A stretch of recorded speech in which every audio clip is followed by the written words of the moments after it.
제1장 비 오는 밤. 그녀는 버려졌다. 한서윤은 약혼식 전날 밤에도 최민재의 셔츠를 다리고 있었다. 흰천 위로 스팀이 퍼질 때마다 그녀는 내일의 자신을 조용히 상상했다. 화려한 호텔, 낯선 친척들, 어색한 축하 인사까지 모두 견딜 수 있다고 믿었다. 민재가 자신을 사랑한다면 그 정도 불편함은 아무것도 아니라고 생각했다. 휴대전화가 식탁 위에서 짧게 떨렸을 때 서윤은 처음에 그 소리를 무시했다. 그러나 화면에 뜬 이름은 민재가 아니라 그의 여동생 최유진이었다. 유진은 평소 서윤에게 먼저 연락하지 않는 사람이었다. 서윤은 이상한 예감 때문에 다림질을 멈추고 젖은 손끝으로 전화를 받았다. 수화기 너머에서는 음악과 웃음소리가 먼저 흘러나왔다. 언니, 지금 호텔로 와야 할 것 같아요. 유진의 목소리는 낮았고 이상하게 떨리고 있었다. 서윤은 아무 말도 하지 못한 채 벽시계를 바라보았다. 밤 11시를 조금 넘긴 시각이었다. 오빠가 율라이 씨랑 같이 있어요. 그 이름을 듣는 순간 서윤은 다리미 전원을 끄는 것도 잊었다. 강남의 호텔 로비는 늦은 밤에도 지나치게 밝았다. 서윤은 젖은 우산을 접으며 자신이 잘못 들었기를 간절히 바랐다. 로비 한쪽에서는 고급 향수 냄새와 와인 냄새가 섞여 있었다. 직원들은 그녀를 알아보지 못했지만 엘리베이터 거울 속 서윤은 이미 무너진 얼굴이었다. 그녀는 입술을 깨물며 스위트룸 층수를 눌렀다. 문은 완전히 닫혀 있지 않았다. 안쪽에서는 낯선 여자들의 웃음소리와 남자의 낮은 목소리가 새어나왔다. 서윤은 문틈 사이로 민재의 등을 먼저 보았다. 그는 내일 입을 예복을 걸친 채 율라이의 어깨에 손을 얹고 있었다. 라인은 재벌가 딸답게 우아했고 서윤이 고른 넥타이를 장난처럼 만지고 있었다. 그 여자는 내일 식장에 세워두면 돼요. 라이가 웃으며 말하자 방 안의 공기가 싸늘하게 멈췄다. 민재는 대답하지 않았고 대신 그녀의 손등에 짧게 입을 맞췄다. 결혼은 파혼시키기 귀찮아서 하는 거잖아요. 그 말이 끝났을 때 서윤은 자신의 심장이 아주 조용히 깨지는 소리를 들었다. 서윤은 문을 밀고 들어갔다. 방 안 사람들의 시선이 한꺼번에 그녀에게 꽂혔다. 민재의 얼굴에서 처음 떠오른 감정은 죄책감이 아니라 짜증이었다. 그 작은 표정 하나가 서윤이 버티고 있던 마지막 믿음을 끊어냈다. 그녀는 비에 젖은 코트 자락을 움켜쥐고 민재를 똑바로 바라보았다. 내가 뭘 본 건지 내 입으로 말해줘. 서윤의 목소리는 놀랄 만큼 차분했지만 손끝은 미세하게 떨리고 있었다. 민재는 주변 사람들을 의식하며 눈살을 찌푸렸다. 라인은 소파에 앉은 채 미소를 지웠고 그녀의 눈빛은 사과보다 계산에 가까웠다. 방 안에는 아무도 서윤의 편이 아니었다. 서윤아, 지금은 네가 흥분해서 상황을 오해하는 거야. 민재는 익숙한 말투로 그녀를 달래려 했다. 그 말투는 늘 서윤을 혼란스럽게 만들었다. 자신이 상처받았는데도 마치 자신이 문제를 만든 사람처럼 느끼게 했다. 서윤은 대답하지 않고 그의 손목에 걸린 시계를 바라보았다. 그것은 그녀가 첫 월급으로 사준 선물이었다. 오해라는 말은 네가 숨길 게 없을 때 쓰는 말이야. 서윤은 한 걸음 더 들어섰다. 라인은 잔을 내려놓으며 조용히 웃었다. 한서윤 씨, 내일 식은 그대로 진행될 거예요. 그녀의 말은 협박처럼 부드러웠다. 두 집안이 이미 언론에 알렸고 당신이 깨면 더 곤란해져요. 민재는 서윤에게 다가와 팔을 붙잡으려 했다. 서윤은 그 손을 피했지만 그의 손가락은 젖은 소매 끝을 스쳤다. 예전 같았으면 그녀는 그 온기에 흔들렸을 것이다. 하지만 지금 그 손은 더럽고 낯설었다. 그녀는 조용히 약혼 반지를 빼서 호텔 테이블 위에 올려놓았다. 내일 나는 그 식장에 가지 않아. 서윤이 말하자 민재의 얼굴이 처음으로 굳어졌다. 그는 사랑을 잃은 사람이 아니라 계획이 틀어진 사람처럼 보였다. 라희는 자리에서 일어나며 서윤의 낡은 구두를 훑어보았다.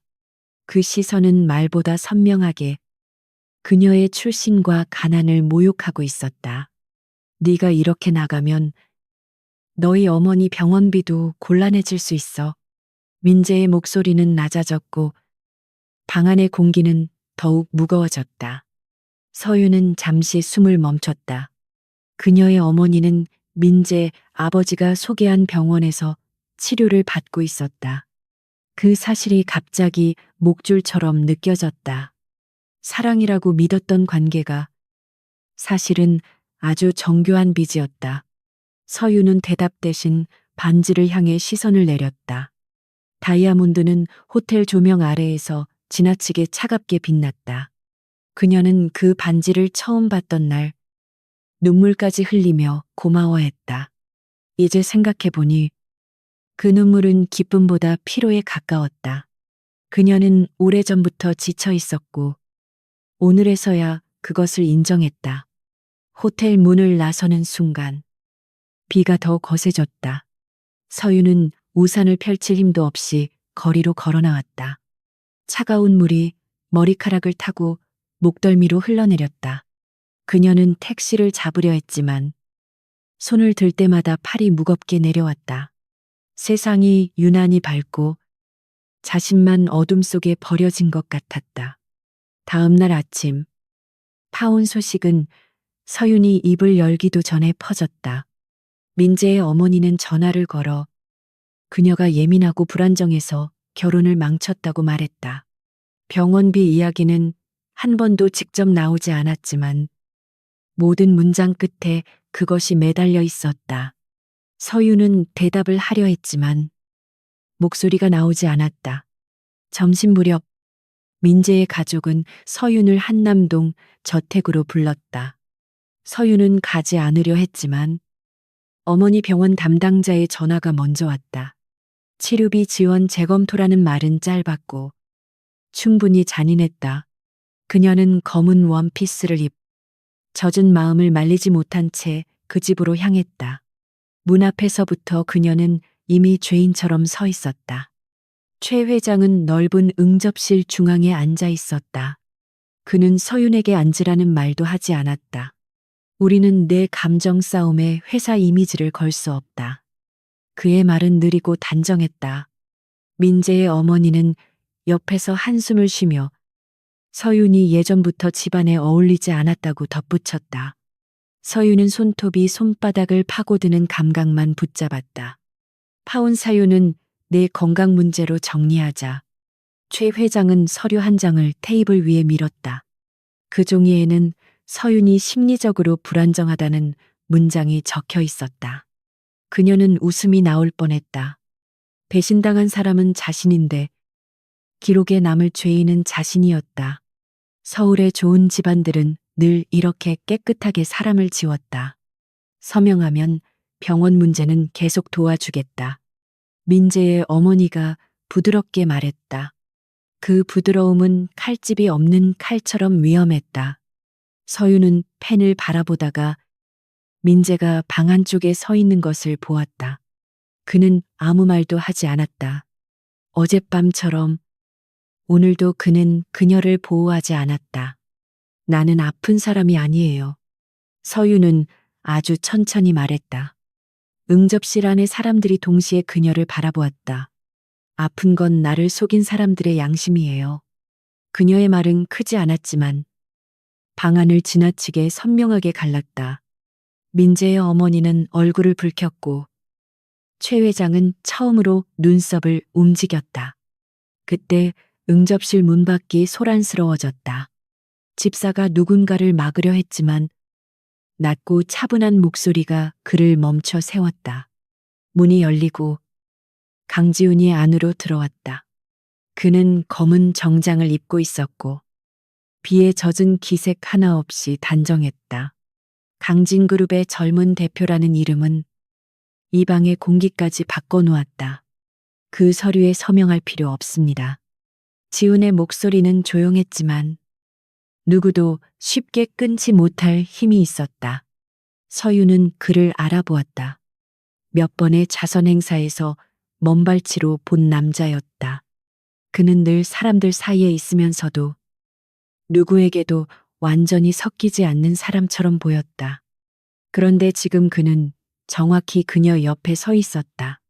최 회장은 자리에서 일어나며 억지 미소를 지었다. 강 대표가 우리 집안 문제에 끼어들 이유가 있습니까? 지우는 서윤이 아니라 테이블 위에 서류를 먼저 보았다. 한 사람의 명예를 허위로 훼손하는 일은 집안 문제가 아닙니다. 그의 말투는 예의 바르지만 물러설 여지는 전혀 없었다. 민재는 지훈을 보고 얼굴이 창백해졌다. 라희와 연결된 투자건이 강진그룹 심사에 걸려 있다는 사실을 서윤도 늦게 떠올렸다. 지훈은 민재를 한 번 바라보았고 그 시선만으로 민재의 입을 닫게 했다. 서윤은 이해할 수 없었다. 왜 이 남자가 이 순간 자신을 위해 이곳에 있는지 알 수 없었다. 한서윤 씨는 오늘 이 집을 혼자 나가지 않습니다. 지훈이 말하자 민재의 어머니가 날카롭게 웃었다. 대표님께서 저 여자를 책임지시겠다는 뜻인가요? 그 질문은 조롱에 가까웠다. 지훈은 잠시도 망설이지 않았다. 필요하다면 그렇게 하겠습니다. 서윤은 그 말에 숨을 들이켰고 방안은 완전히 얼어붙었다. 저택을 나온 뒤 서윤은 지훈의 차에 오르지 않겠다고 버텼다. 그녀는 누군가에게 또 기대는 일이 두려웠다. 지훈은 그녀를 재촉하지 않고 검은 우산을 그녀 쪽으로 조금 더 기울였다. 비는 여전히 내리고 있었고 그의 어깨는 조용히 젖어갔다. 이상하게도 서윤은 그 사소한 배려가 더 아프게 느껴졌다. 왜 도와주신 거예요? 서윤은 겨우 물었다. 지훈은 잠시 대답하지 않고 빗물이 흐르는 골목 끝을 바라보았다. 그의 옆얼굴은 차갑고 낯설었지만 눈동자만은 오래전부터 지친 사람처럼 깊었다. 당신이 거짓말 속에 묻히는 걸 보고 싶지 않았습니다. 그는 그것이 전부라는 듯 말했다. 저를 아세요? 서윤의 질문은 거의 속삭임이었다. 지훈은 그녀를 바라보았지만 곧 시선을 거두었다. 기억하지 못해도 괜찮습니다. 그 대답은 설명이 아니라 오래 숨겨둔 문장을 삼키는 방식처럼 들렸다. 서윤은 더 묻고 싶었지만 목 안쪽이 너무 아파서 아무 말도 할 수 없었다. 그날 저녁 지훈은 서윤을 강진그룹 소유의 작은 갤러리로 데려갔다. 그곳에서는 예정된 자선 만찬이 열리고 있었다. 서윤은 젖은 옷을 갈아입었지만 마음은 여전히 비를 맞고 있었다. 사람들은 그녀를 보자마자 수근거리기 시작했다. 파운녀, 문제 있는 여자, 버림받은 신부라는 말들이 미소 뒤에서 움직였다. 지훈은 그녀의 옆에서 한 걸음도 물러서지 않았다. 기자들이 다가오자 그는 먼저 손을 들어 질문을 막았다. 한서윤 씨에 관한 허위 보도는 법적으로 대응하겠습니다. 그의 말은 짧고 명확했다. 서윤은 그 순간 깨달았다.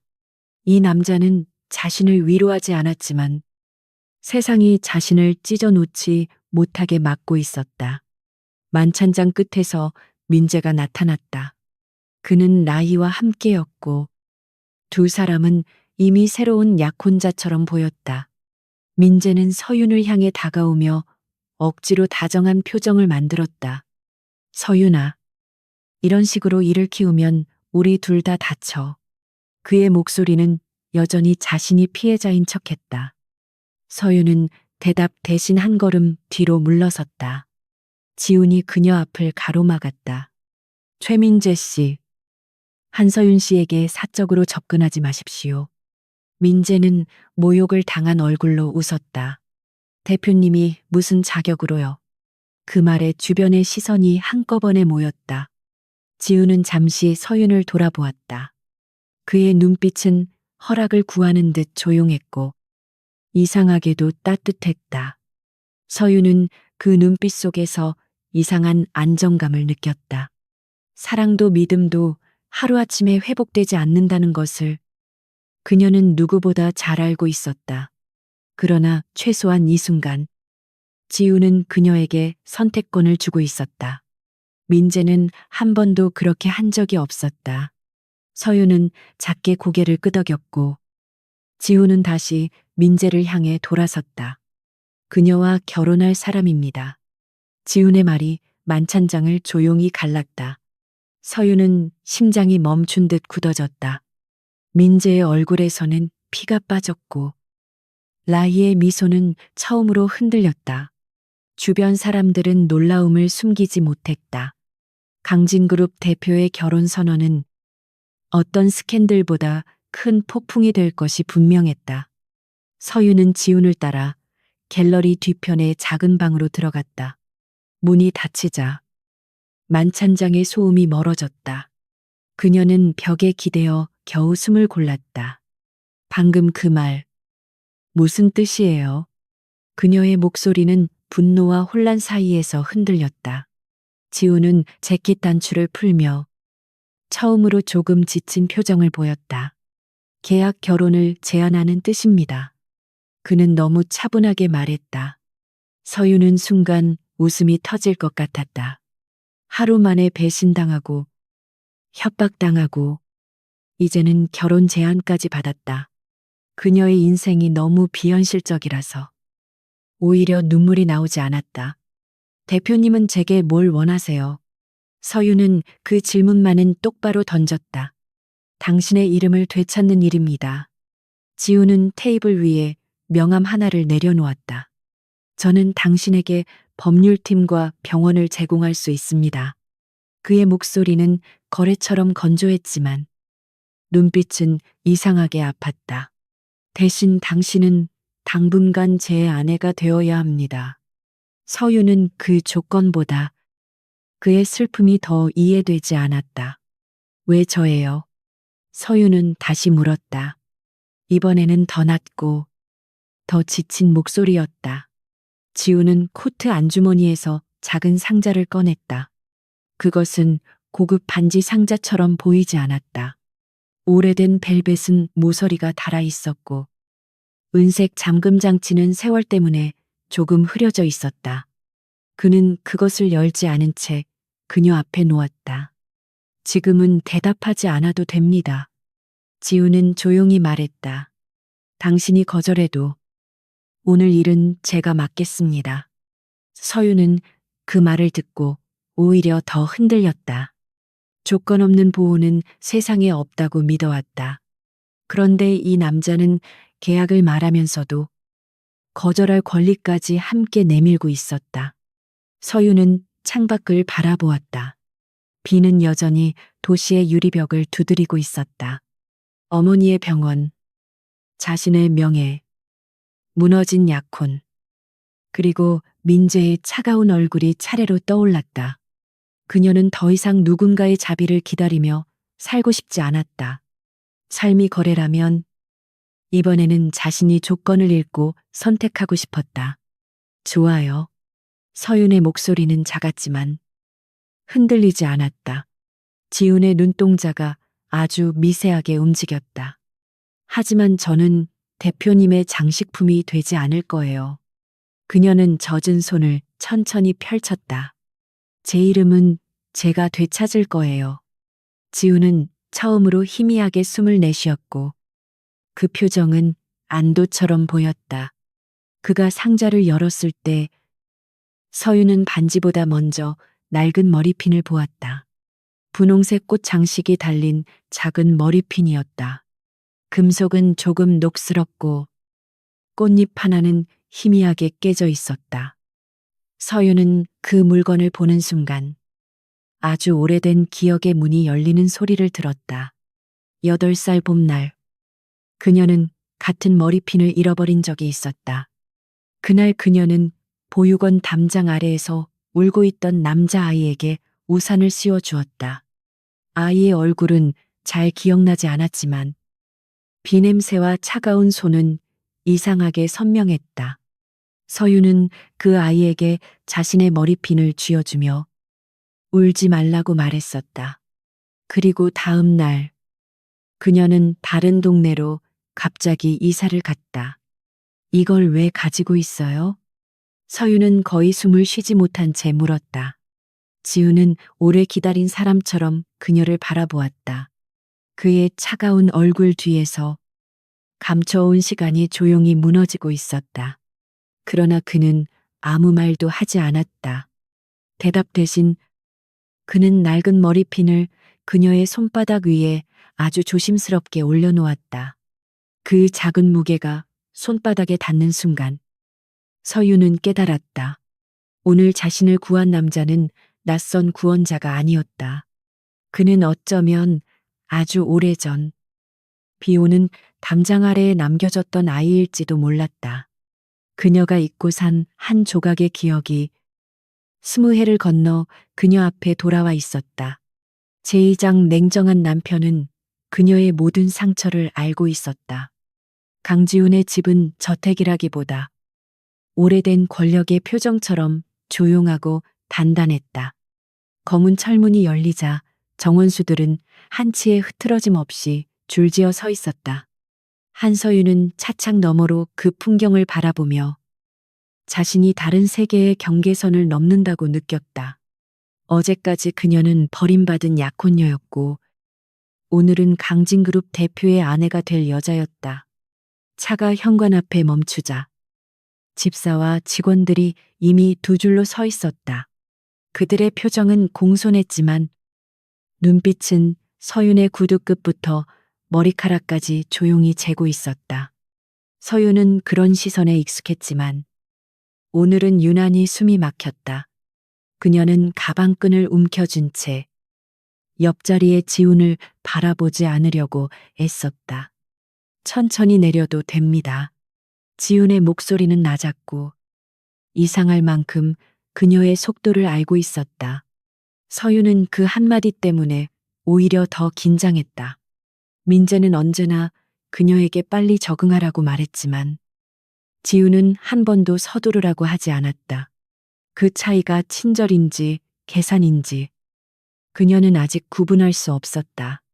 현관 안쪽에서 강 회장의 부인 오해란이 모습을 드러냈다. 그녀는 회색 한복 재킷을 입고 있었고 얼굴에는 빈틈없는 미소가 얹혀 있었다. 서유는 그 미소가 환영이 아니라 심사라는 사실을 바로 알았다. 헤라는 서윤에게 손을 내밀지 않았고 대신 지훈을 향해 아주 짧게 눈길을 던졌다. 네가 데려온 사람이니 네가 책임지겠다는 뜻이겠지. 헤란의 말은 부드러웠지만 응접실 공기를 차갑게 만들었다. 지훈은 고개를 숙이지 않고 어머니를 바라보았다. 네, 제가 책임집니다. 그의 대답은 짧았고 지나치게 단호했다. 서유는 그 말 속에 자신의 이름이 없다는 것이 이상하게 서러웠다. 헤라는 서윤에게 천천히 시선을 돌렸다. 한서윤 씨는 우리 집안의 방식에 익숙하지 않을 겁니다. 그 말은 사실처럼 들렸지만 실제로는 경고에 가까웠다. 서윤은 조용히 고개를 숙이며 대답했다. 배우겠습니다. 헤란의 입꼬리가 아주 조금 올라갔다. 배우는 것과 어울리는 것은 전혀 다른 문제입니다. 그날 저녁 식사는 지나치게 긴 면접 같았다. 식탁에는 음식이 많았지만 누구도 편하게 젓가락을 들지 않았다. 헤라는 서윤의 가족, 학력, 직장, 어머니의 병세까지 차례로 물었다. 질문은 예의 바른 모양을 하고 있었지만 답을 들을수록 그녀의 눈빛은 더 차가워졌다. 서윤은 삼키는 물조차 목에 걸리는 기분이었다. 병원비 때문에 결혼을 선택했다는 말이 나와도 이상하지 않겠군요. 혜란이 잔을 내려놓으며 말했다. 서유는 젓가락을 쥔 손에 힘을 주었다. 지우는 아무 말 없이 물잔을 들어 올렸지만 그의 손등에는 희미한 힘줄이 돋아 있었다. 그 말은 우리 집에서 먼저 나오지 않게 해주십시오. 그는 아주 낮게 말했다. 혜라는 아들을 바라보다가 처음으로 미소를 지었다. 너는 저 여자를 너무 감싸는구나. 지우는 서윤을 보지 않은 채 대답했다. 제가 선택한 사람을 모욕하는 것은 제 선택을 모욕하는 일입니다. 서윤은 그 문장을 듣는 순간 이상하게도 눈을 들 수 없었다. 그는 그녀를 사랑한다고 말하지 않았지만 최소한 팔아넘기지는 않았다. 식사 후 지우는 서윤을 2층 방으로 안내했다. 방은 넓고 조용했으며 옷장에는 이미 그녀에게 맞는 옷들이 정리되어 있었다. 서윤은 그 준비가 다정함인지 감시인지 알 수 없었다. 침대 옆 테이블에는 병원 연락처와 변호사 명함, 그리고 새 휴대전화가 가지런히 놓여 있었다. 모든 것이 완벽해서 오히려 불안했다. 이 집에서 지켜야 할 규칙이 있습니다. 지우는 창가에 서서 말했다. 서유는 예상했다는 듯 고개를 끄덕였지만 가슴은 단단하게 굳었다. 계약 결혼에는 당연히 조항이 있을 것이다. 그녀는 누군가의 아내 역할을 해야 했고 그 대가로 안전을 얻어야 했다. 그렇게 생각하면 마음이 덜 다칠 줄 알았다. 첫째, 원하지 않는 가족 모임에는 참석하지 않아도 됩니다. 지훈의 첫 문장은 그녀의 예상을 완전히 벗어났다. 서유는 그를 바라보았지만 그는 여전히 담담한 얼굴이었다. 둘째, 기자나 친척이 개인사를 묻는 자리에서는 제가 먼저 대답합니다. 그는 서류를 넘기듯 규칙을 말했지만 내용은 모두 방패에 가까웠다. 셋째, 최민재 씨와 단둘이 만나지 마십시오. 지우는 그 부분에서 잠시 말을 멈췄다. 서유는 방금 전까지의 규칙과 달리 이 조항이 명령처럼 느껴졌다. 그건 저를 못 믿어서인가요? 그녀의 목소리는 작았지만 날이 서 있었다. 지우는 곧바로 대답하지 않고 그녀의 불안한 얼굴을 오래 바라보았다. 그 사람이 당신을 다시 상처 입힐 방법을 알고 있기 때문입니다. 그의 대답은 질투가 아니라 기억처럼 들렸다. 서유는 반박하려 했지만 민재가 병원비를 언급하던 순간이 떠올랐다. 지훈의 말은 불쾌했지만 틀리지 않았다. 그녀는 그 사실 때문에 더 아팠다. 자신을 가장 잘 다치게 하는 사람이 한때 가장 가까운 사람이었다. 마지막으로 이 방은 당신의 공간입니다. 지우는 문 쪽으로 한 걸음 물러섰다. 제가 들어올 때는 반드시 허락을 구하겠습니다. 서유는 그 말에 숨을 멈췄다. 결혼이라는 이름으로 모든 경계가 지워질 거라 생각했다. 그런데 그는 가장 먼저 그녀의 문을 인정했다. 그래서 서유는 더욱 쉽게 믿을 수 없었다. 그날 밤 서유는 잠들지 못하고 침대 가장자리에 앉아 있었다. 창밖의 정원등은 희미하게 흔들렸고 집안은 낯선 침묵으로 가득했다. 그녀는 새 휴대전화를 켜고 어머니 병원에서 온 메시지를 확인했다. 치료비 문제는 당분간 걱정하지 않아도 된다고 적혀 있었다. 짧은 문장 하나가 그녀를 울리고 싶게 만들었다. 다음 날 아침, 지우는 서윤을 데리고 법무팀 사무실로 갔다. 변호사들은 이미 민재 쪽에서 흘린 허위 소문과 병원 압박 정황을 정리해 두었다. 서윤은 자신이 설명하지 않은 일들까지 문서에 적힌 것을 보고 놀랐다. 지우는 그녀의 표정을 보고 낮은 목소리로 말했다. 당신을 감시한 것이 아니라 공격 경로를 확인했습니다. 둘이 뭐가 다른지 아직 모르겠어요. 서윤의 대답은 차가웠지만 완전히 거짓은 아니었다. 지우는 잠시 고개를 끄덕였다. 그렇게 느낄 수 있습니다. 그는 변명하지 않았다. 그 태도 때문에 서윤은 더 혼란스러웠다. 민재는 늘 설명으로 그녀의 감정을 덮었지만 지우는 그녀의 불신을 그대로 놓아두었다. 오후에는 결혼 발표 자료가 공개되었다. 강진그룹은 두 사람의 결혼을 차분한 공식 문장으로 알렸다. 언론은 즉시 떠들썩해졌고 서윤의 이름은 검색어 상단에 올랐다. 파혼녀가 아니라 강지훈의 예비 아내라는 제목이 붙었지만 그 말 역시 그녀를 사람으로 보지 않았다. 서윤은 화면을 끄고 깊게 숨을 들이마셨다. 그때 민재에게서 전화가 왔다. 서윤은 받지 않으려 했지만 지훈이 말한 세 번째 규칙이 오히려 그녀의 손을 멈추게 했다. 그녀는 스피커를 켜지 않고 조용히 전화를 받았다. 서윤아, 만나서 얘기하자. 민재의 목소리는 초조했지만 여전히 다정한 척하는 습관이 남아 있었다. 그 익숙함이 서윤을 역겹게 했다. 할 말 없으면 끊을게. 서윤은 짧게 말했다. 민재는 바로 본색을 드러냈다. 네가 강 대표한테 무슨 말을 했는지 모르겠는데 우리 프로젝트 심사가 멈췄어. 그의 숨소리가 거칠어졌다. 라이 쪽 투자까지 흔들리면 너도 좋을 것 없어. 서윤은 눈을 감았다. 그는 미안하다는 말보다 자기 손해를 먼저 들고 왔다. 그건 네가 해결할 일이야. 서윤은 자신도 놀랄 만큼 차분하게 대답했다. 민재는 잠시 침묵하더니 낮은 웃음을 흘렸다. 강지훈이 널 진심으로 대한다고 생각해. 그의 말은 날카롭게 파고들었다. 그 사람한테 너는 최 씨 집안을 누를 카드일 뿐이야. 서윤은 전화를 끊었지만 그 문장은 오래 귀에 남았다. 저녁 무렵 민재는 결국 강진그룹 로비에 나타났다. 서윤은 상담을 마치고 내려오던 중 그가 기다리고 있는 것을 보았다. 그는 전날보다 초췌했지만 눈빛만은 여전히 뻔뻔했다. 잠깐이면 돼. 그가 다가오자 경호원이 조용히 길을 막았다.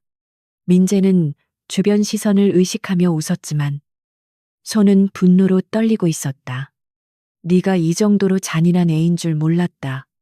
민재의 말은 낮고 비열했다. 서윤은 그를 보며 자신이 왜 저 남자를 오랫동안 사랑했는지 이해할 수 없었다. 그는 자신의 배신을 지우려고 그녀의 선택을 잔인함이라 부르고 있었다. 나는 내 애인이 아니야. 서윤의 목소리는 작았지만 로비의 대리석처럼 단단했다. 그 순간 엘리베이터 문이 열리고 지훈이 걸어 나왔다. 그는 두 사람 사이의 거리를 한눈에 확인했다. 민재는 기다렸다는 듯 그를 향해 몸을 돌렸다. 대표님, 개인 감정으로 심사를 중단하는 건 불공정합니다. 그의 목소리는 일부러 커졌다. 로비에 있던 직원들의 시선이 조용히 모였다. 지우는 조금도 흔들리지 않았다. 최민재 씨의 프로젝트는 재무 리스크와 윤리 위반 가능성 때문에 보류되었습니다. 지우는 직원에게 서류를 건네받으며 말했다. 심사위원회 기록은 언제든 제출할 수 있습니다. 민재의 얼굴이 붉어졌다.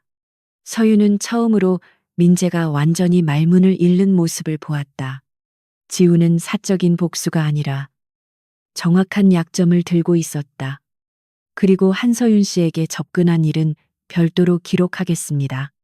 지훈의 말이 끝나자 민재는 서윤을 노려보았다. 그 시선에는 원망과 소유욕이 뒤섞여 있었다. 서윤은 예전 같았으면 그 눈빛 때문에 죄책감을 느꼈을 것이다. 그러나 오늘은 이상하게도 아무것도 느끼지 않았다. 오래 묶였던 실이 조용히 끊어지는 기분이었다. 차 안에서 서유는 한참 동안 말을 하지 않았다. 지훈도 굳이 침묵을 채우지 않았다. 도시는 유리창 너머로 빠르게 지나갔고 두 사람 사이에는 아직 이름 붙일 수 없는 거리감이 남아 있었다. 서유는 민재의 말을 떠올리며 지훈의 옆얼굴을 몰래 보았다. 그는 정말 자신을 카드로 쓰는 것일까? 아니면 다른 이유가 있는 것일까? 대표님은 늘 그렇게 준비되어 있나요? 서윤이 물었다. 지훈은 도로에서 시선을 떼지 않았다. 상대가 비겁할수록 준비가 늦으면 피해자가 다칩니다. 그 말은 지나치게 정확해서 서윤은 더 묻기 어려웠다. 저를 피해자라고 부르지 마세요. 그녀가 낮게 말하자 지훈은 천천히 고개를 끄덕였다. 알겠습니다. 한서윤 씨. 며칠 뒤 서윤은 저택 안의 생활에 조금씩 익숙해졌다. 직원들은 여전히 공손했지만 혜란의 차가운 기준은 곳곳에 남아 있었다. 아침에는 어떤 찻잔을 써야 하는지, 손님 앞에서 어느 계단으로 내려와야 하는지까지 정해져 있었다. 서윤은 매번 실수했고, 실수할 때마다 누군가 조용히 기록하는 느낌을 받았다. 혜란은 한 번도 크게 화내지 않았다. 대신 그녀는 서윤이 가장 초라하게 느껴지는 순간을 정확히 골랐다. 강진가의 며느리는 불쌍해 보이면 안 됩니다. 그녀는 거울 앞에서 서윤의 목걸이를 고쳐주며 말했다. 서윤은 그 손길이 친절하지 않다는 것을 알았다. 불쌍한 사람은 이 집에서 가장 빨리 버려집니다. 그날 밤, 서윤은 숨이 막혀 1층 복도로 내려갔다. 불 꺼진 저택은 낮보다 훨씬 넓고 차가웠다. 그녀는 실수로 서재문을 열었다가 벽 한쪽에 걸린 오래된 사진들을 보았다. 대부분은 지훈의 학교, 수상식, 그룹 행사 사진이었다. 그러나 책상 아래쪽 작은 액자 하나만은 이상하게 뒤집혀 있었다. 서윤은 잠시 망설이다가 액자를 바로 세웠다. 사진 속에는 낡은 보육원 담장과 우산 아래 선 두 아이가 있었다.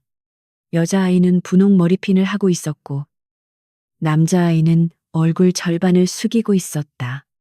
사진은 흐렸지만 서윤은 그 순간 손끝이 차가워지는 것을 느꼈다. 그 여자아이는 분명히 어린 시절의 자신이었다.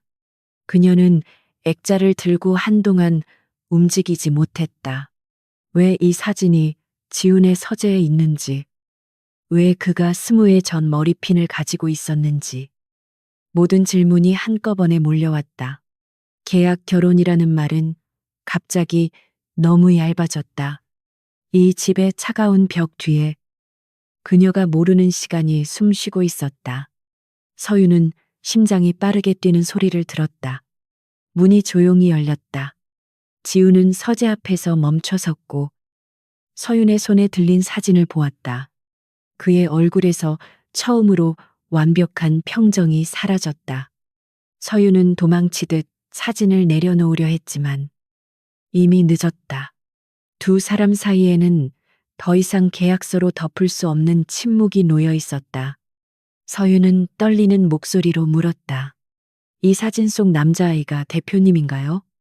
지훈은 대답하지 않았지만 그 침묵이 이미 대답이었다. 서윤은 한 걸음 다가섰다. 그럼 왜 말하지 않았어요? 그녀의 목소리는 비난보다 두려움에 가까웠다. 자신이 잊은 기억 속에 누군가가 계속 살고 있었다는 사실이 이상하게 슬프고 무서웠다. 지훈은 아주 천천히 서재 안으로 들어왔다. 말할 자격이 없다고 생각했습니다. 그의 목소리는 낮았고 오래 묵은 상처처럼 갈라져 있었다. 서윤은 눈을 떼지 못했다. 그 차갑고 완벽한 남자가 이 순간만은 길을 잃은 아이처럼 보였다. 당신은 나를 구해줬지만 나는 당신을 너무 늦게 찾았습니다. 서윤은 사진 속 아이를 다시 보았다.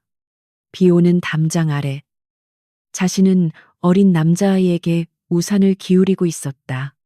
잊었다고 생각한 장면이 서서히 색을 되찾았다. 그녀가 그 아이에게 건넨 말, 차가웠던 손, 작은 머리핀이 떠올랐다. 그 기억은 따뜻했지만 동시에 가슴 한가운데를 아프게 눌렀다. 나를 뭐라고 불렀는지 기억합니까? 지훈이 조용히 물었다. 서유는 숨을 삼켰다. 아주 오래된 목소리가 마음속에서 흔들렸다. 어린 자신은 이름 모를 아이에게 울지 말라고 했고 장난처럼 작은 별이라는 별명을 붙여주었다. 그 순간 지훈이 낮게 말했다. 꼬마 별. 서윤의 눈동자가 크게 흔들렸다. 그 별명은 세상에서 단 한 사람만 알 수 있는 말이었다. 서윤은 더 이상 아무 말도 할 수 없었다. 지훈은 그녀에게 다가오지 않고 문 옆에서 멈춰 섰다. 기억하지 못해도 괜찮다고 했습니다. 그의 목소리는 이상하게도 담담했다. 하지만 당신이 다치던 시간들을 제가 모두 놓쳤다는 사실은 괜찮지 않았습니다. 서유는 사진을 내려놓고 두 손으로 자신의 팔을 감쌌다.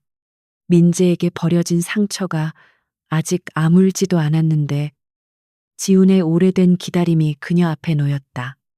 그것은 고백처럼 아름답지만 동시에 감당하기 어려운 무게였다. 그녀는 자신이 또 다른 남자의 감정 안에 갇히는 것이 두려웠다. 그래서 한 걸음 뒤로 물러섰다. 저를 오래 알았다는 이유로 제 마음까지 아는 건 아니에요. 서윤의 말은 차갑게 나왔지만 속은 몹시 흔들리고 있었다. 지우는 고개를 끄덕였다. 그래서 기다리겠습니다. 그는 그 말을 너무 자연스럽게 했다. 서윤은 문득 깨달았다. 이 남자에게 기다림은 약속이 아니라 이미 살아온 방식이었다. 제3장 20회 동안 그는 그녀 뒤에 서 있었다. 서재의 침묵은 새벽이 다가오도록 쉽게 풀리지 않았다. 한서윤은 오래된 사진을 책상 위에 내려놓고도 손끝에서 그 감촉을 지우지 못했다. 사진 속 어린아이는 분명히 자신이었고 그 옆에 남자아이는 강지훈이었다. 계약 결혼이라는 얇은 종이는 그 순간 20회의 시간 앞에서 힘없이 찢어지고 있었다. 지훈은 그녀에게 다가오지 않았다. 그는 서재 문 가까이에 서서 그녀가 도망칠 길을 막지 않으려는 사람처럼 조용히 기다렸다. 서유는 그 배려마저 견디기 어려웠다. 민재는 늘 그녀의 감정을 몰아붙였고 지우는 아무것도 강요하지 않았다. 그런데 이상하게도 이 침묵이 더 깊은 압박처럼 느껴졌다. 그날 무슨 일이 있었어요? 서유는 마침내 물었다. 목소리는 생각보다 낮고 건조했다. 지우는 사진을 바라보다가 아주 천천히 책장 옆 의자에 앉았다. 비가 많이 오던 날이었습니다. 그는 지나간 시간을 손끝으로 더듬듯 말했다. 나는 그 보육원 담장 아래에서 집으로 돌아가고 싶지 않았습니다. 어린 지우는 강진가의 후계자였지만 그 이름은 아이에게 너무 무거웠다. 어머니는 완벽을 요구했고 친척들은 어린아이의 불안을 약점처럼 바라보았다. 그날 그는 수행 기사에게서 도망쳤고 낡은 골목 끝 보육원 앞까지 달려갔다. 비에 젖은 교복은 차가웠고 무릎에는 넘어지며 생긴 피가 번져 있었다. 동네 아이들이 나를 둘러싸고 밀었습니다. 지훈의 목소리는 단단했지만 눈빛은 오래전으로 내려가 있었다. 돈 많은 집 도련님이 왜 여기서 우느냐고 놀렸습니다. 서유는 자신도 모르게 숨을 멈췄다. 그녀의 기억 속 장면은 흐렸지만 한 남자아이가 흙탕물 옆에서 떨고 있던 모습만은 선명해졌다. 그때 8살의 서윤이 작은 우산을 들고 나타났다. 그녀는 보육원 아이들을 데리러 나온 선생님을 기다리던 중이었다. 겁이 많았지만 울고 있는 아이를 그냥 지나치지는 못했다. 서유는 남자 아이들 앞에 서서 이 아이가 싫다는데 왜 괴롭히느냐고 소리쳤다. 목소리는 작았지만 이상하게도 아주 고닫다. 당신은 내 손을 잡고 골목 끝까지 뛰었습니다. 지우는 희미하게 웃었다. 우산은 반쯤 찢어졌고 당신 머리핀도 어디선가 떨어졌습니다. 서유는 그 장면이 뒤늦게 떠오르는 것을 느꼈다. 차가운 손, 거친 숨소리, 빗물에 젖은 분홍 꽃장식이 눈앞에 겹쳤다. 그녀는 그날을 정말 잊고 살았다. 서유는 의자 등받이를 붙잡았다. 그런데 왜 저를 계속 찾아요? 질문은 날카로웠지만 사실은 두려움이 더 컸다. 어린 시절의 한순간이 누군가에게 인생이 되었다는 사실은 고맙기 전에 무서웠다. 지우는 그 말을 상처로 받지 않았다. 그는 이미 수없이 자기 마음을 의심해 본 사람처럼 조용히 고개를 끄덕였다. 처음에는 고맙다는 말을 하고 싶었습니다. 지우는 손을 모으며 말했다.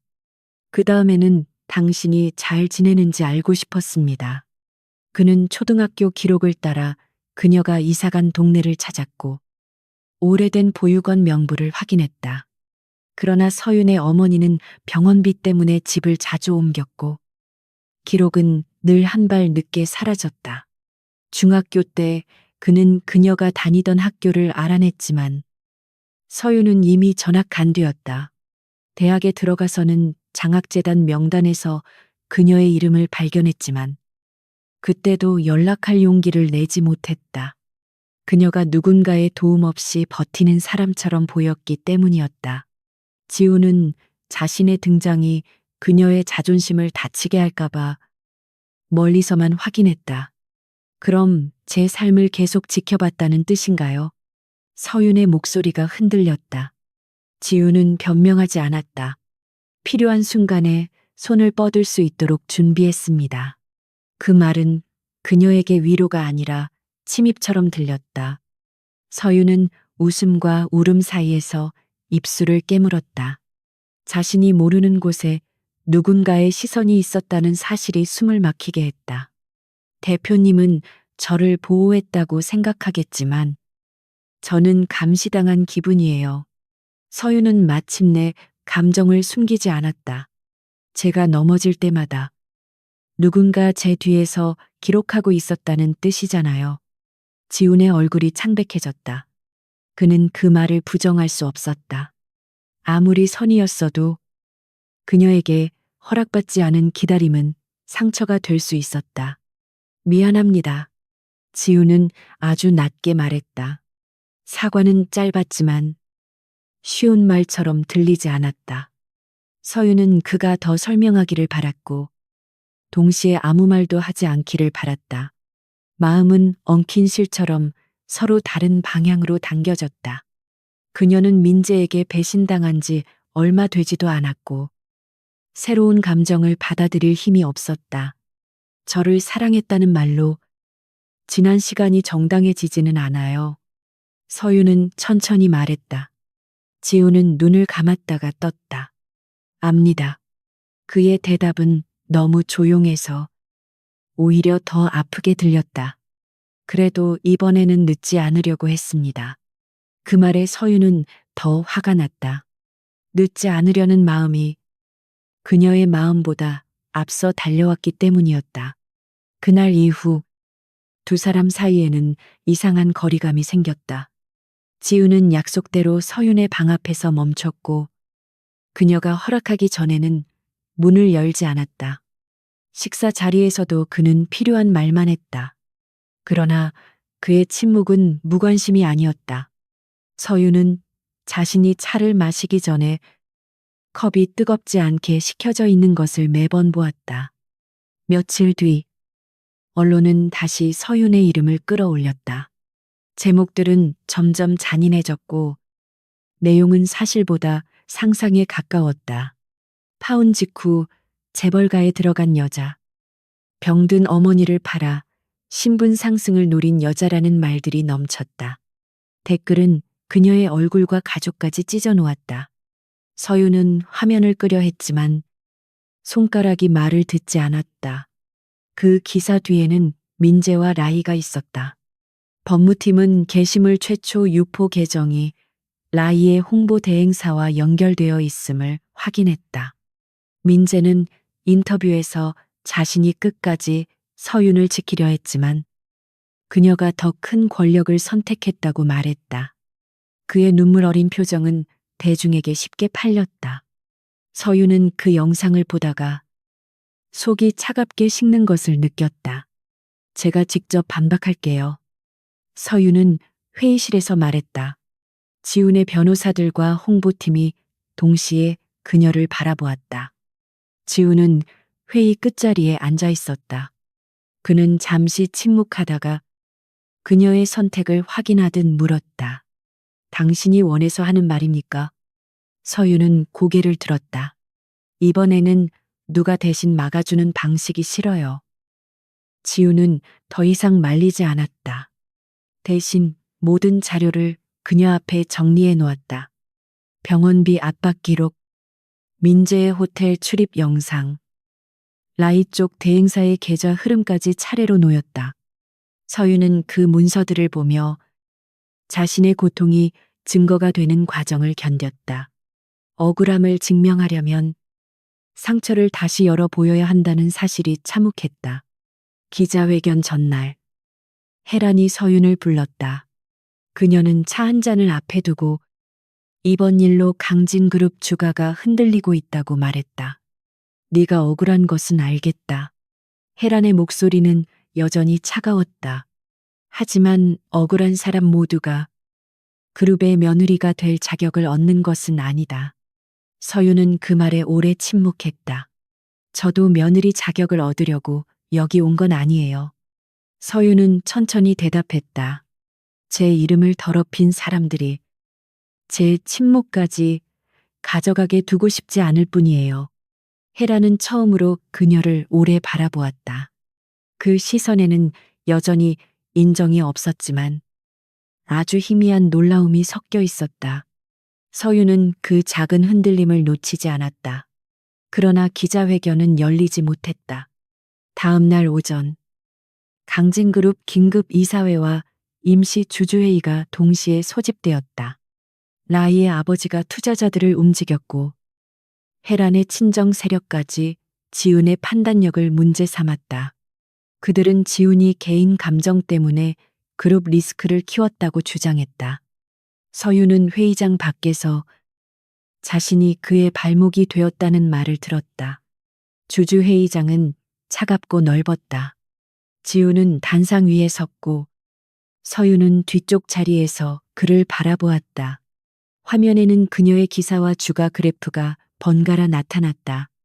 한 이사가 노골적으로 물었다. 강 대표는 한서윤 씨와의 결혼을 철회하고 개인 문제를 회사에서 분리할 의향이 있습니까? 그 질문은 선택이 아니라 굴복을 요구했다. 지우는 마이크 앞에서 잠시 서윤을 바라보았다. 그 짧은 시선 때문에 그녀의 가슴이 무겁게 내려앉았다. 그는 지금 물러설 수 있었다. 그녀와의 결혼을 계약으로 정리하고 강진그룹의 안정만 선택하면 모두가 편해질 수 있었다. 서윤은 자신도 모르게 손을 꽉 쥐었다. 그가 떠나도 원망할 자격이 없다고 생각했다. 한서윤 씨는 제 개인 문제가 아닙니다. 지훈의 목소리는 회의장 전체에 또렷하게 울렸다. 허위 정보로 한 사람을 짓밟는 방식이 통한다면 강진그룹의 윤리 기준도 무너집니다. 이사들이 술렁였고 혜란의 얼굴은 굳어졌다. 지훈은 준비한 자료를 화면에 띄웠다. 민재와 라이가 조작한 여론전의 흔적이 차례로 공개되었다. 저는 대표직을 걸고 이 문제를 바로잡겠습니다. 지훈은 마지막 문장을 흔들림 없이 말했다. 이 결정이 제 상속권과 직책에 영향을 준다면 그 책임도 피하지 않겠습니다. 회의장 안은 완전히 조용해졌다. 서유는 숨을 쉬는 법을 잠시 잊었다. 그는 사랑한다고 말하지 않았지만 모든 것을 걸겠다고 세상 앞에서 선언했다. 그 순간 서유는 알았다. 지훈의 스모에는 그녀를 소유하려는 시간이 아니었다.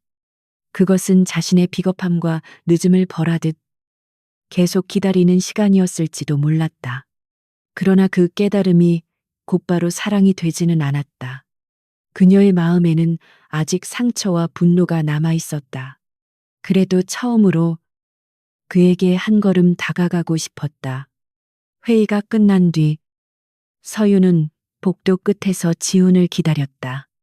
그는 수많은 전화와 질문을 뒤로하고 그녀 앞에 멈춰 섰다. 왜 그렇게까지 했어요?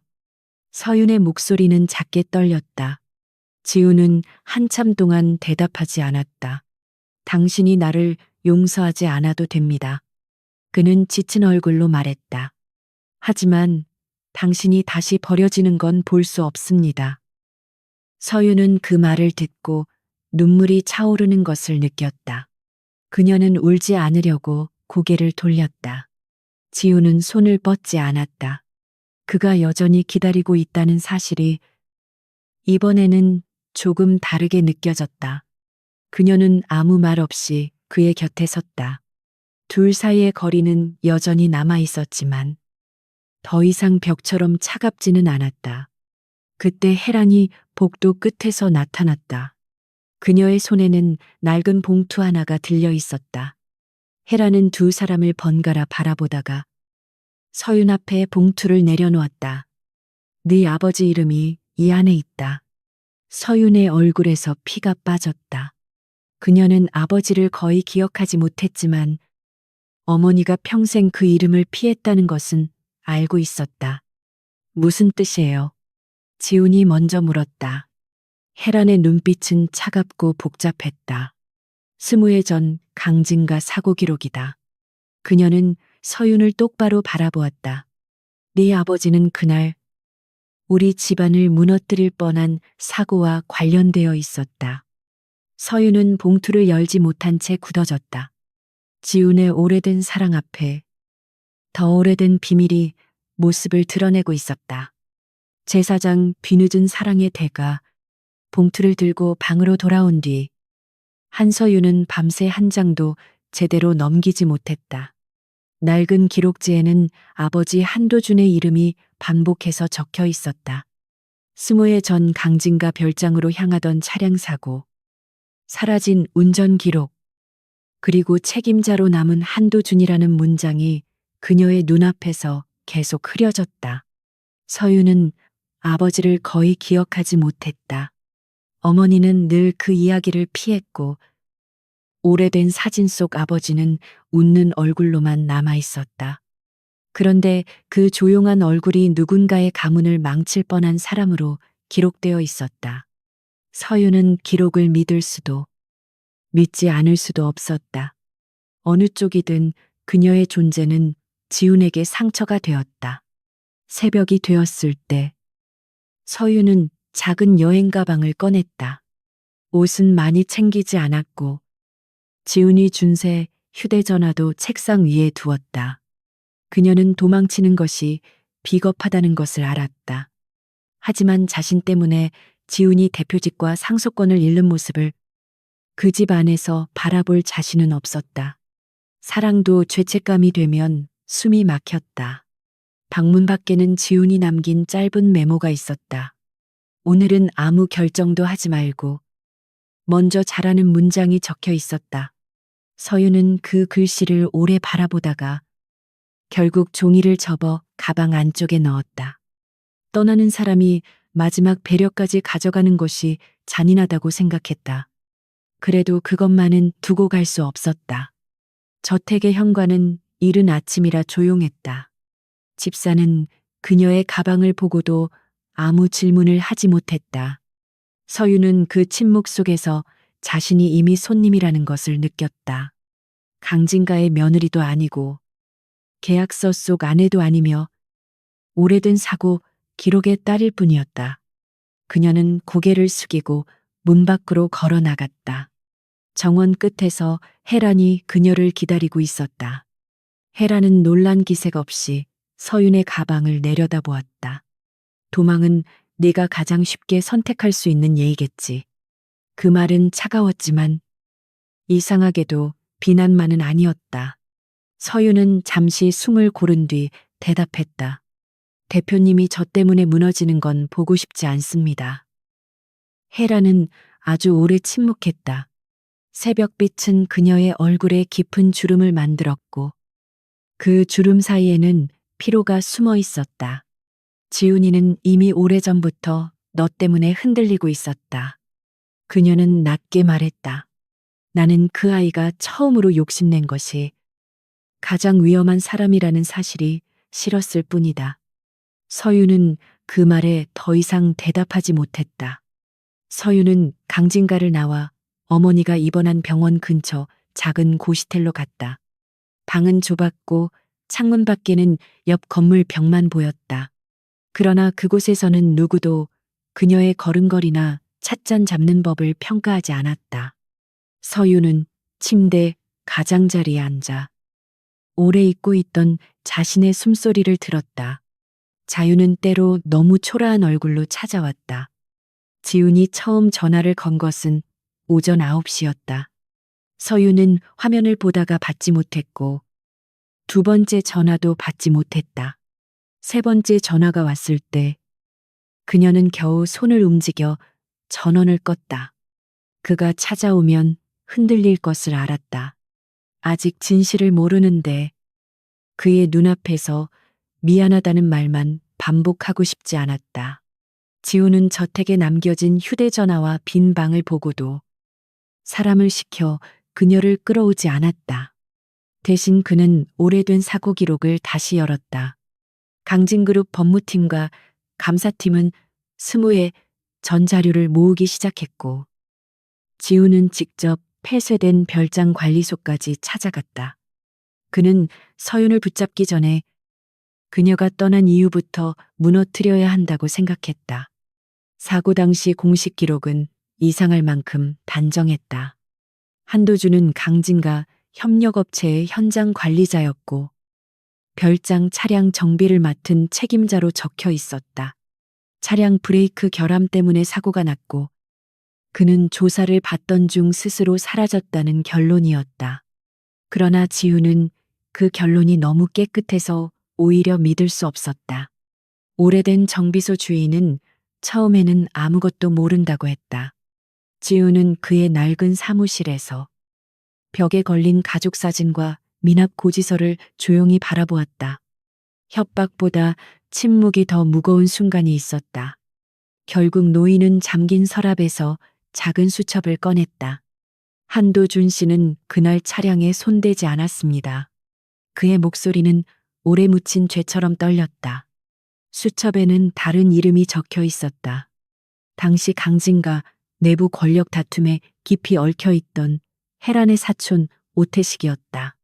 그는 사고 전날 별장 차량을 몰래 빼냈고 다음 날 한도준에게 책임을 덮어 씌웠다. 한도준은 진실을 말하려 했지만 가족의 병원비와 딸의 거처를 빌미로 압박당했다. 지우는 그 줄을 읽으며 손을 멈췄다. 한도준은 사라진 것이 아니라 사라지도록 만들어진 사람이었다. 그는 서윤과 아내를 지키기 위해 모든 비난을 안고 떠났고 몇 년 뒤 지방의 작은 요양병원에서 조용히 세상을 떠났다. 지우는 그 기록을 읽는 동안 자신의 집안이 서윤의 삶에 남긴 그림자를 처음으로 정면에서 보았다. 20회의 사랑은 그 앞에서 너무 작았다. 그날 밤 지우는 혜란을 마주했다. 혜란은 이미 어느 정도를 짐작한 얼굴이었다. 어머니는 알고 계셨습니까? 지훈의 질문은 낮았지만 방 안의 온도를 떨어뜨렸다. 혜란은 찻잔을 내려놓고 한참 뒤에야 대답했다. 확실히 안 것은 나중이었다. 그 말은 변명처럼 들렸고 동시에 고백처럼 들렸다. 왜 바로잡지 않으셨습니까? 지우는 처음으로 어머니에게 분노를 숨기지 않았다. 혜란의 손끝이 아주 조금 떨렸다. 그때 강진은 무너질 뻔했고 네 아버지는 병원에 누워 있었다. 그녀는 지훈을 바라보며 말했다. 나는 집안을 지키는 것이 아들을 지키는 일이라고 믿었다. 지훈은 그 믿음이 얼마나 많은 사람을 짓밟았는지 생각했다. 서유는 그 사이 병원 복도에서 어머니와 오래 앉아 있었다. 어머니는 사고 기록을 보자마자 얼굴이 하얗게 질렸다. 네 아버지는 도망친 사람이 아니었다. 그녀는 마른 손으로 서윤의 손등을 붙잡았다. 너를 지키려고 끝까지 혼자 나쁜 사람이 되었다. 서윤은 그 말을 듣고도 울지 못했다. 너무 늦은 진실은 눈물보다 먼저 숨을 빼앗았다. 며칠 뒤 민재의 비리는 예상보다 빠르게 터졌다. 강진그룹 감사팀은 그의 프로젝트 자금 흐름에서 이상한 법인들을 발견했다. 그 법인들은 라이의 홍보대 행사와 연결되어 있었고 여론 조작 비용과 접대비가 같은 계좌에서 움직였다. 민재는 사랑을 배신한 남자였을 뿐 아니라 자신을 위해 회사 돈까지 팔아넘긴 사람이었다. 그러나 궁지에 몰린 민재는 쉽게 물러서지 않았다. 그는 서윤이 강진그룹 내부 자료를 빼내 복수에 이용했다는 소문을 퍼뜨렸다. 라이는 서윤이 지훈을 유혹해 최 씨 집안을 공격하게 만들었다고 주장했다. 두 사람은 자신의 죄를 덮기 위해 또다시 그녀를 욕망 많고 가난한 여자로 만들고 있었다. 서윤은 이번에는 그 프레임을 알아보았다. 지훈은 기자회견을 막으려 했다. 그는 모든 자료를 법정에서 공개해도 충분하다고 말했다. 서윤은 그의 사무실에서 조용히 고개를 저었다. 저는 더 이상 누군가의 자료 뒤에 숨고 싶지 않아요. 그녀의 목소리는 떨렸지만 눈빛은 흔들리지 않았다. 제 상처를 이용한 사람들이 있다면 제 입으로 이름을 부르겠습니다. 당신이 다칠 수 있습니다. 지우는 가까스로 그 말만 했다. 서유는 그를 보며 아주 희미하게 웃었다. 이미 많이 다쳤어요. 그 웃음은 박지 않았지만 예전처럼 부서지지도 않았다. 이제는 다친 사람이 반드시 조용해야 한다는 규칙을 깨고 싶어요. 지우는 더 말리지 못했다. 그녀가 처음으로 자신의 싸움을 선택하고 있었기 때문이었다. 기자회견장은 강진그룹이 아니라 서윤이 직접 빌린 작은 문화센터였다. 화려한 배경도 없었고 대기업 로고도 없었다. 단상 위에는 물 한 병과 마이크 하나만 놓여 있었다. 기자들은 처음에는 실망한 표정이었지만 서윤이 들어서자 셔터 소리가 거칠게 터졌다. 그녀는 그 소리를 피하지 않고 천천히 의자에 앉았다. 저는 한서윤입니다. 그녀는 자신의 이름을 먼저 말했다. 예전 같았으면 그 이름 뒤에 누군가의 약혼녀나 아내라는 설명이 붙었을 것이다. 그러나 오늘 그녀는 아무 수식어 없이 앉아 있었다. 저는 버림받은 사람이 아니라 거짓말을 거절한 사람입니다. 기자들의 손이 동시에 움직였고 회견장은 숨을 삼킨 듯 조용해졌다. 서유는 민재의 배신을 세세하게 팔지 않았다. 대신 병원비 압박, 허위 진단서 요구, 조작된 여론 자료를 차례로 공개했다. 그녀의 목소리는 몇 번 흔들렸지만 문장을 끝까지 놓치지 않았다. 저는 가난했고 그래서 쉽게 협박당했습니다. 그녀는 카메라를 똑바로 보았다. 하지만 가난이 누군가의 거짓말을 대신 짊어질 이유는 아닙니다. 그녀는 아버지의 기록도 공개했다. 한도준이 사고의 책임자로 조작된 자료, 오태식의 이름이 적힌 정비수첩, 그리고 뒤늦게 확보된 증언까지 화면에 올라갔다. 회견장은 술렁였고 몇몇 기자는 즉시 전화를 걸기 시작했다. 서유는 그 혼란 속에서도 손을 떨지 않으려 했었다. 이것은 복수가 아니라 늦은 장례식 같았다. 강지훈 대표와의 결혼은 처음의 계약이었습니다. 서윤이 그 말을 꺼내자 회견장 공기가 다시 날카로워졌다. 그녀는 잠시 숨을 고르고 자신의 손가락을 내려다보았다. 저는 그 사실을 숨기고 싶지 않습니다. 기자들이 더 가까이 몸을 기울였다. 하지만 제 마음이 지금도 계약서 안에만 남아있다는 말은 더 이상 사실이 아닙니다. 뒤쪽 문이 그때 조용히 열렸다. 지우는 회견장 끝에 서서 그녀를 바라보고 있었다.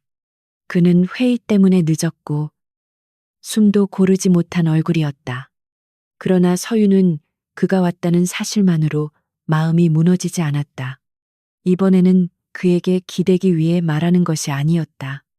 그녀는 자신의 힘으로 그가 들어도 부끄럽지 않은 진실을 말하고 있었다. 저는 강지훈 대표에게 구원받은 여자가 아닙니다. 서윤은 또박또박 말했다.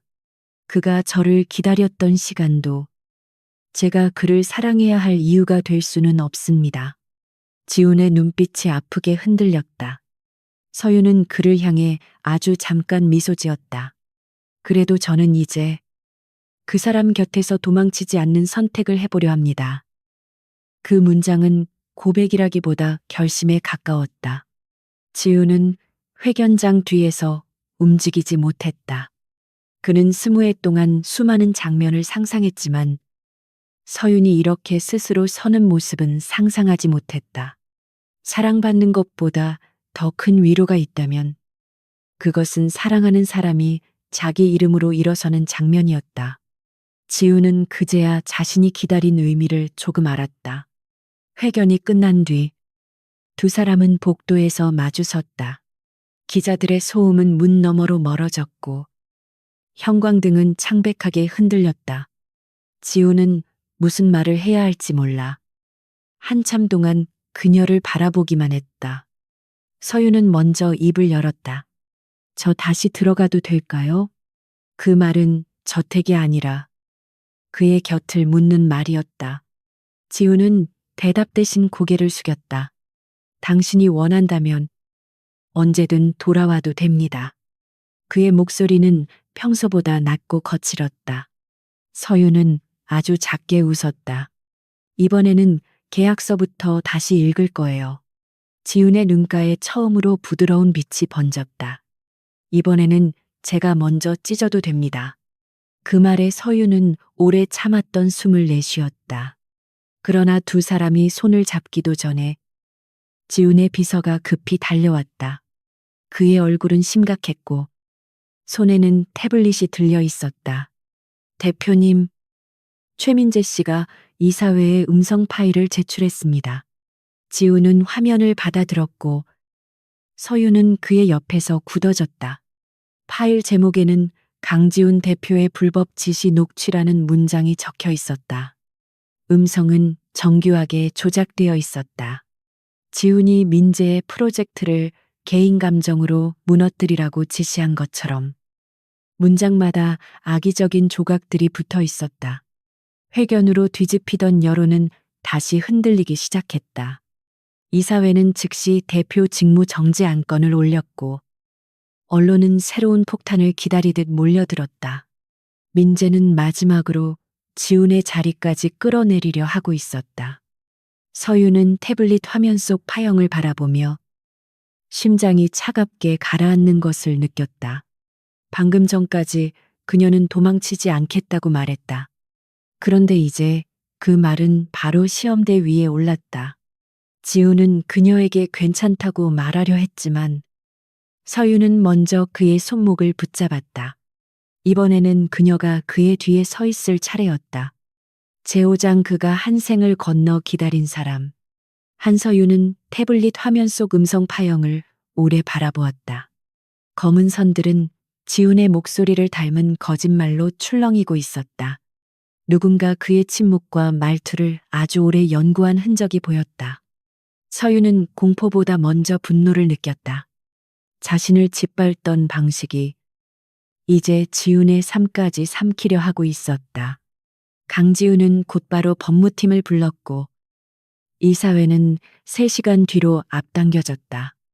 비서는 디지털 감정업체에 파일을 보내겠다고 했지만 결과가 나오기까지 시간이 부족했다.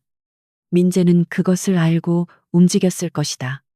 여론이 완전히 돌아서기 전 지훈을 대표 자리에서 끌어내려야 자신도 살아남을 수 있었다. 저도 같이 가겠습니다. 서윤이 말하자 회의실 안에 사람들이 동시에 그녀를 보았다. 지훈은 가장 마지막에 고개를 들었다. 그의 눈빛에는 걱정과 만류가 함께 있었다. 당신은 방금 충분히 싸웠습니다. 그는 낮게 말했다. 서윤은 그의 손목을 놓지 않았다. 오늘은 대표님 혼자 버티는 날이 아니에요. 지훈은 더 이상 그녀를 말리지 못했다. 그 짧은 침묵 속에서 두 사람은 처음으로 같은 방향을 보고 있었다. 서윤은 누군가에게 기대기 위해 옆에 서는 것이 아니었다. 이번에는 자신이 가진 기억과 상처를 들고 그의 방패가 되려 했다. 그것은 사랑이라는 말보다 조금 더 단단한 선택이었다. 이사회장으로 향하는 차 안에서 서윤은 음성 파일을 반복해서 들었다. 조작된 목소리는 지훈과 거의 같았지만 어떤 문장에서는 호흡이 어색하게 끊겼다. 그녀는 그 이상한 틈을 놓치지 않았다. 지훈은 늘 중요한 말을 하기 전 아주 짧게 숨을 삼키는 버릇이 있었다. 20해 동안 기다린 사람의 버릇이었다. 여기, 이 부분이 달라요. 서윤은 파일을 멈추고 말했다. 지훈은 화면을 바라보았다. 문장 사이에는 너무 매끈한 연결음이 붙어 있었다. 실제 지훈이라면 감정을 숨기려 할수록 오히려 숨이 깊어졌다. 서윤은 그 사실을 알고 있었다. 그가 자신의 이름을 부를 때마다 그 숨소리를 들어왔기 때문이었다. 법무팀장은 조심스럽게 고개를 끄덕였다.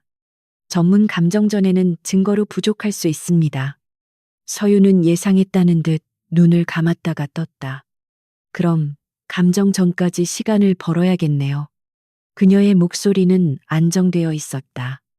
지훈은 그런 서윤을 보며 처음으로 그녀가 자신을 구하려 한다는 사실을 실감했다. 회의장 앞에는 이미 기자들이 몰려 있었다. 플래시는 눈을 찌를 만큼 거칠었고 질문들은 칼날처럼 날아왔다. 서윤은 고개를 숙이지 않았다. 예전에 그녀라면 이 많은 시선 앞에서 먼저 얼어붙었을 것이다. 그러나 이제 그녀는 알고 있었다. 수치심은 가해자들이 피해자에게 떠넘기는 가장 오래된 짐이었다. 이사회장 안에는 강진그룹의 오래된 권력이 모두 앉아 있었다.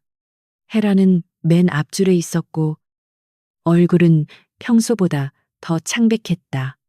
라이의 아버지와 오태식도 자리에 있었다. 그들의 시선은 지훈이 아니라 지훈 옆에 선 서윤을 향해 있었다.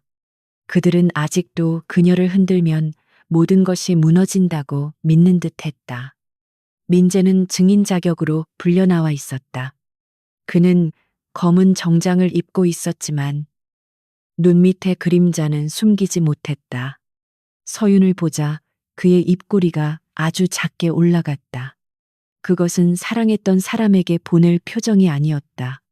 끝까지 상대의 추락을 확인하려는 사람의 비겁한 미소였다. 이사회 의장은 녹취 파일을 재생했다.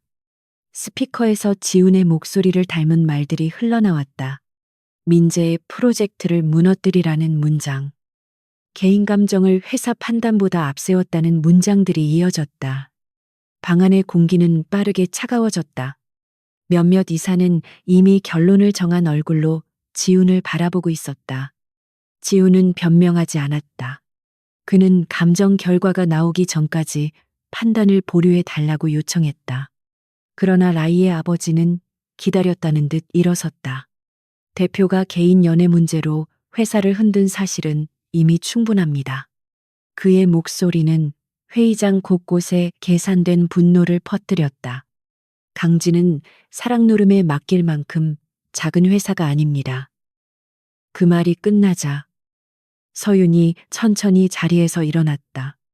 이사회장의 시선이 그녀에게 쏠렸다. 지우는 무언가 말하려 했지만 서윤은 아주 작게 고개를 저었다. 이번에는 자신이 말해야 했다. 그녀는 마이크 앞에 서서 한때 자신을 무너뜨렸던 모든 이름들을 차례로 바라보았다. 이 파일이 거짓이라는 것을 저는 기술적으로 증명할 수 없습니다. 서윤의 첫 문장에 회의장 안이 술렁였다. 그녀는 그 반응을 예상하고 있었다. 하지만 저는 강지훈 대표의 말하는 방식을 알고 있습니다. 라이의 아버지가 비웃듯 숨을 내쉬었다. 서윤은 흔들리지 않았다. 그것은 아내라서 아는 것이 아니라 증인이어서 아는 것입니다. 그녀는 태블릿에 저장된 실제 회의 녹취들을 화면에 띄웠다. 지훈이 위험 보고를 받을 때마다 어떤 순서로 질문하는지 정리한 자료였다. 그는 감정적 지시를 내리지 않았고 늘 근거와 책임자를 먼저 확인했다. 서윤은 조작 파일과 실제 기록의 문장 구조를 비교했다. 말투를 흉내낼 수 있어도 사고방식은 쉽게 훔칠 수 없었다. 민재의 얼굴에서 웃음이 조금씩 사라졌다. 서윤은 그 변화를 놓치지 않았다. 그녀는 이어서 파일 생성 시간을 공개했다. 그 시각, 지우는 혜란과 함께 사고 기록을 확인하고 있었다. 혜란은 자리에서 굳은 채 화면을 바라보았다. 그 알리바이는 그녀가 증언하지 않으면 완성될 수 없었다. 모두의 시선이 혜란에게 향했다. 혜란은 오랫동안 아무 말도 하지 않았다. 그녀에게 침묵은 평생 집안을 지키는 방식이었다. 그러나 그 침묵이 한도준을 죄인으로 만들었고 서윤을 가난한 딸로 살게 했다. 혜란은 천천히 자리에서 일어났다. 그녀의 얼굴에는 처음으로 권위보다 후회가 깊게 드러나 있었다. 그 시각 지훈이는 나와 함께 있었다. 혜란의 목소리는 작았지만 회의장 전체를 멈추게 했다. 그리고 나는 오늘 스무회 전 사고에 관해서도 증언하겠다. 오태식의 얼굴이 순식간에 굳었다. 혜란은 그를 바라보지 않았다. 한도준 씨는 사고 책임자가 아니었다. 우리 집안이 그 사람을 희생시켰다. 회의장은 폭발하듯 술렁였다. 오태식은 혜란이 정신적으로 불안정하다고 소리쳤지만 감사팀이 준비한 자료가 곧바로 화면에 올라왔다. 정비 수첩, 계좌 흐름, 사라진 운전 기록, 그리고 최근 조작 파일을 의뢰한 대행사 계약서까지 이어졌다. 라희의 이름과 민재의 서명이 같은 페이지에서 드러났다. 민재는 자리에서 벌떡 일어났다. 저 여자가 꾸민 겁니다. 그는 서윤을 가리키며 외쳤다. 그러나 이번에는 아무도 쉽게 그 말을 믿지 않았다. 서윤은 그를 보며 이상하게도 마음이 고요해졌다. 오래전에는 그의 한마디가 자신의 하루를 무너뜨렸지만 이제 그의 분노는 빈 깡통 소리처럼 들렸다. 민재 씨, 당신은 늘 내가 증명해야 한다고 말했어요. 서윤은 조용히 말했다. 내 사랑도, 내 억울함도, 내 침묵까지 증명하라고 했죠. 민재의 입술이 떨렸다. 하지만 오늘 증명해야 할 사람은 제가 아니에요. 그녀는 화면 속 그의 서명을 바라보았다. 당신이 왜 끝까지 거짓말을 선택했는지 이제 당신이 설명하세요. 라인은 끝까지 품위를 지키려 했지만 이미 기자들에게 자료가 넘어가고 있었다. 그녀의 홍보대 행사가 여론 조작과 녹취 제작에 관여했다는 사실은 숨길 수 없었다. 라이의 아버지는 이사회장을 빠져나가려 했지만 감사팀 직원들이 길을 막았다. 오래 남을 것 같던 권력의 냄새가 한순간에 낡은 먼지처럼 흩어졌다. 이사회는 지훈의 직무정지 안건을 철회했다. 대신 민재와 라희 쪽 협력사에 대한 모든 계약 중단이 의결되었다. 오태식은 과거 사고, 은폐 혐의로 고발될 예정이었다. 지우는 대표 자리를 지켰지만 얼굴에는 승리의 기쁨이 없었다. 그는 서윤이 꺼내야 했던 상처의 값을 누구보다 잘 알고 있었다. 회의가 끝난 뒤 헤라는 서윤 앞에 섰다. 그녀는 늘 꼿꼿하던 등을 조금 숙였다. 내 아버지에게 너무 늦게 사과한다. 그 말은 완벽하지 않았고 잃어버린 세월을 돌려주지도 못했다. 그러나 서윤은 그 불완전한 사과를 피하지 않았다. 제게 하신 말보다 제 어머니께 직접 해주세요. 그녀의 대답은 차갑지만 정당했다. 헤라는 고개를 끄덕였다. 그렇게 하겠다. 그녀는 잠시 망설이다가 지훈을 바라보았다. 너를 지킨다고 믿은 방식이 결국 너를 외롭게 만들었다. 지훈은 아무 말도 하지 않았다. 헤라는 다시 서윤에게 시선을 돌렸다. 내 아들을 무너뜨린 사람이 아니라 그 아이가 처음으로 숨쉬게 한 사람이었구나. 그날 밤 지훈은 서윤을 오래된 보육원 터로 데려갔다. 건물은 사라지고 작은 공원이 생겼지만 담장 일부는 그대로 남아 있었다. 봄도 아닌데 은행나무 잎 몇 장이 벤치 위에 떨어져 있었다.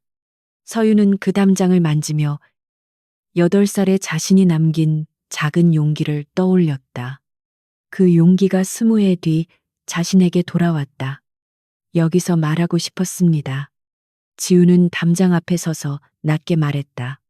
서윤은 그가 어떤 말을 꺼내려는지 알고 있었다. 그래도 이번에는 피하지 않았다. 지우는 주머니에서 낡은 머리핀을 꺼내지 않았다. 대신 빈손으로 그녀 앞에 섰다. 더 이상 추억을 증거처럼 내밀고 싶지 않은 사람처럼 보였다. 20해 동안 당신을 사랑했습니다. 그의 목소리는 차분했지만 끝이 조금 떨렸다. 하지만 그 시간이 당신의 마음을 요구할 권리가 되지는 않습니다. 서윤은 아무 말 없이 그를 바라보았다. 지우는 천천히 숨을 들이마셨다.